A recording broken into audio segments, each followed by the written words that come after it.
ఒత్తి వెలక్కపోతే ఏం చేస్తాం, కొంచెం ముందుకు తోస్తాం, బాగా నూనెలో తడపాలి. దాన్నే చెబుతున్నాడు వాల్మీకి ఇక్కడ.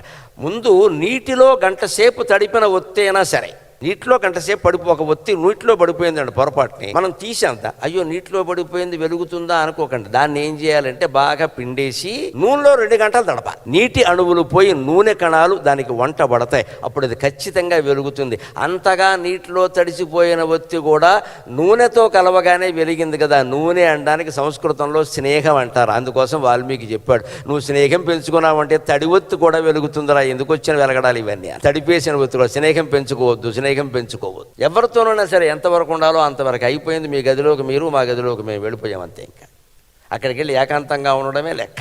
వీతరాగ భయక్రోధక. అప్పుడు ఇష్టం వదిలేసినప్పుడు, భయం వదిలేసినప్పుడు క్రోధం ఎందుకు వస్తుందండి? క్రోధాన్ని కూడా వదిలిపెట్టడమే లెక్క. స్థితధీహి, వాడి బుద్ధి స్థిరంగా ఉంటుంది. కాబట్టి ఆయనంటే నాకు చాలా ఇష్టం అన్నాడు.